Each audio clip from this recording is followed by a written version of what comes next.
네, 오늘은 연 9.5%의 수익률을 그냥 챙겨주는 계좌가 있다고 해서 소개해 드리려고 하고, 이 상품을 가입해야 될지 말지에 대해서도 지금 고민하고 있는 분들이 계실 텐데, 그것에 대한 제 의견을 한번 드려보도록 하겠습니다. 우선 청년 도약 계좌예요. 많이들 들어보셨을 수도 있고 이미 가입하고 계시거나 가입을 고민하고 계신 분들도 계실 텐데, 간략하게 소개드리자면 5년간 매월 이제 70만 원을 납입을 하면 5천만 원으로 돌려주겠다라는 거거든요. 정부에서 기여금 목적으로 2만 4천 원 정도 매월 줄 것이고, 그거에 따른 은행 이자까지 해가지고 5천만 원으로 돌려주겠다라는 거예요. 지금 보면 가입자가 폭증한다고 하거든요. 5배 이상이 급증을 했고 연 9%의 효과가 있다. 작년에만 106만 명이 가입했다고 하고요. 지금까지 누적 157만 명의 청년들이 가입해 있다고 합니다. 이게 600만 명까지 가입을 할 수 있으니까 25% 가입률을 보이고 있는 거거든요. 일단 분위기는 상당히 좋아요. 그럼 가입을 해야 될지에 대해서 제 의견을 한번 얘기해 보도록 하겠습니다. 일단 산술적으로 봤을 때 5년간, 그러니까 4,200만 원이 들어가고요, 내 돈. 꽁돈, 정부 기여금이랑 이자, 은행 이자 해가지고 800만 원이 들어오게 되거든요. 이렇게 해서 5천만 원이 되는 건데, 25년 1월, 그러니까 지난달에 기여금을 확대해준다라는 얘기가 나왔어요. 그래서 시행이 되고 있고요. 그게 뭐냐면 그동안 소득에 따라서, 그러니까 이렇게 소득 구간이 나눠져 있는데, 그러면 각각 구간별로 해가지고 정부 기여금이 다 나왔어야 되는데, 기존에는 매칭 한도라고 해가지고 매칭 비율을 각각 정해 놓습니다. 6%, 4.6%, 3.7% 이런 식으로. 그래서 초과분에 대해서 기여금이 지급되지 않는 안타까운 상황들이 벌어졌거든요. 그러니까 기여금을 뭐 3만 얼마 뭐 이렇게 더 받았어야 되는데 2만 4천 원밖에 못 받았던 거고요. 2만 3천 원, 2만 2천 원, 2만 1천 원 뭐 이런 식으로 받았던 거예요. 매칭 한도를 초과한 범위에 대해서는 정부 기여금이 지급되지 않았던 상황이었던 거죠. 그래서 이것을 보완하려고 기여금 확대를 한다고 지난달부터 이제 개선을 했고요. 그래서 기존에 그 2만 4천 원 받던 소득 구간에 있던 사람들은 9천 원이 더 늘어서 3만 3천 원까지 받을 수 있게 됐습니다. 그래서 연 9.5%의 효과가 나서 정부에서는 9.5% 계좌라고 홍보를 하고 있는 거거든요. 기본금리 4.5% 제공이 되고요.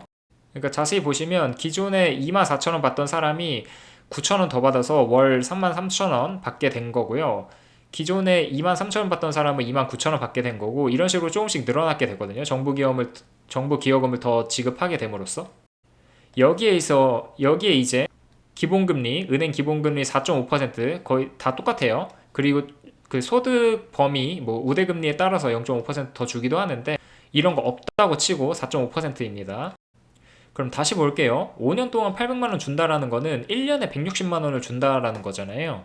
그럼 이렇게 생각하는 사람들이 있을 거예요. 수익금 그거 뭐 얼마나 한다고 1년에 160만 원 줘봤자 그거 뭐 누구 코에 붙이냐. 내가 지금 한 달에 70만 원 부어가지고 연간 160만 원이면 한 달에 13만 원 꼴인데, 그게 뭐 모아봤자 의미가 있냐, 받아봤자 의미가 있냐, 이런 소리 하는 사람들이 있을 건데, 자, 일단 수익률로 보면은 19%가 나오고요, 연간. 왜냐면 840만 원 부어가지고 160만 원을 하게 되는 거니까. 게다가 이거는 19% 이상의 효과가 있죠. 왜냐면은 처음부터 첫 달에 840만 원을 넣고 쭉 가는 게 아니라 한 달에 70만 원씩 넣는다라는 거는 현금 유동성, 개인의 이제 현금 유동성 차원에서 상당히 좋은 건데, 70만 원, 140만 원, 그러니까 매달 70만 원, 70만 원 되는 거니까 첫 달에 70만 원 넣으면은 나머지 770만 원은 또 다른 방법으로 운영을 할 수가 있는 거니까 좋은 거고, 뭐 두 번째 달 되는 140만 원 되겠죠. 그럼 700만 원을 또 다른 방식으로 운영을 할 수도 있는 거고, 그런 식으로 생각을 하게 되면 한 번에 840만 원을 넣었을 때보다 더 가입자 입장에서는 이로운 거거든요. 그러니까 그 19% 수익률 이외에 현금 유동성 측면에서도 좋다라는 거를 간과하고 있을 텐데, 이것도 있습니다. 그런 장점도. 그리고 이게 단리인데 수익률로 보면은 9%가 나오고요. 아까 정부에선 9.5%로 홍보를 했죠. 근데 제가 볼 때는 수익금이 중요한 게 아니다를 말씀드리고 싶었습니다. 그 160만 원, 연간 160만 원 벌 수 있다라는 게 중요한 게 아니다를 말씀드리고 싶었고요. 왜 그러냐면 연 9% 수익률, 이게 쉬워 보이시나요? 혹시 주식이나 뭐 기타 투자를 하면서 연간 9% 수익률을 내보셨습니까? 그러니까 어떤 한 종목에서 9%가 아니고 계좌에서 9% 수익이 나야 돼요. 어떤 종목은 당연히 9%가 날 수 있겠죠. 그럼 몇백 퍼센트도 날 수 있겠죠. 근데 전체 계좌에서 9% 수익률이 난다라는 거는 아예 차원이 다른 얘기거든요. S&P 500이나 그 벤치마크로 하고 있는 지수들 보통 한 11% 평균 수익률을 보이고 있죠. 그 정도를 보장을 해주겠다라는 계좌인데 일단 그 정도 수익률 이하를 달성하고 있는 사람들이 대부분이고요. 거의 대부분이 마이너스 수익률을 기록을 하죠. 주식을 하면. 그리고 액티브 펀드들 같은 경우에도 시장 벤치마크 지수를 이기는 그런 펀드 매니저 헤지 펀드들이 20%가 채 넘지 않습니다. 그 정도로 벤치마크를 뛰어넘는다라는 거는 굉장히 어려운 거고요. 근데 그 정도를 보장해 준다라는 계좌인 거죠. 그러니까 다르게 생각해야 돼요. 수익금으로 생각하면 안 되고요. 제가 하고 싶은 말은 청년 도약 계좌에만 몰빵하라는 게 아닙니다.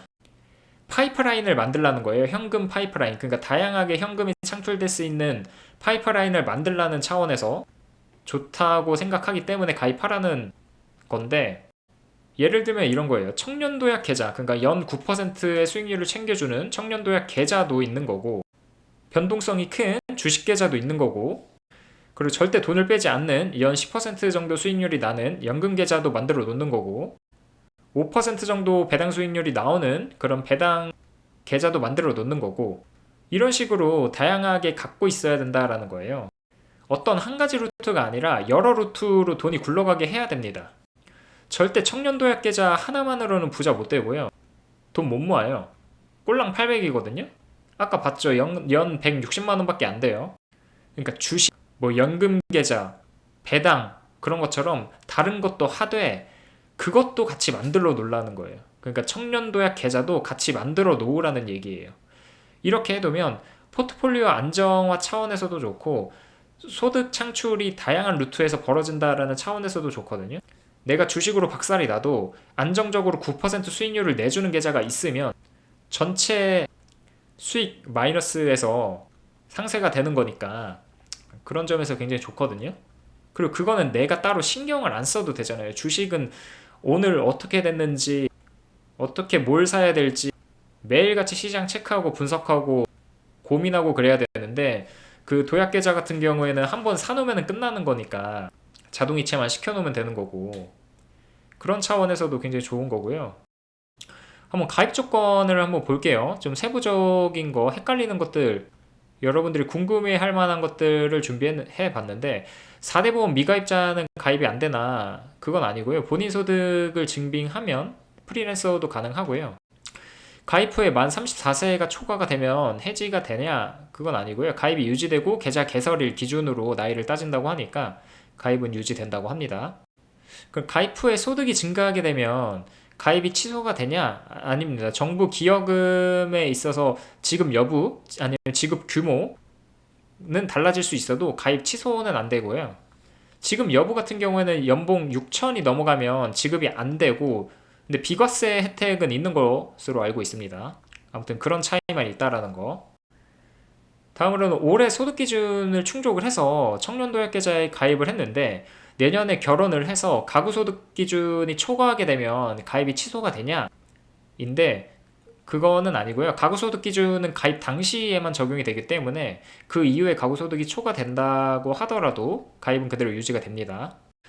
그리고 무조건 한 달에 70만 원씩 납부해야 되냐? 그건 아니고요. 자유중립식이고 1,000원 단위로 가입이 가능하다고 합니다. 그럼 가입하다가 중도 해지되면 지원이 없어지냐? 그건 아니고요. 특별중도 해지 요건에 해당을 하면 지원이 가능하다고 하고요. 그러니까 정부 기여금, 이자, 비과세 전부 다 지원이 가능하다고 합니다.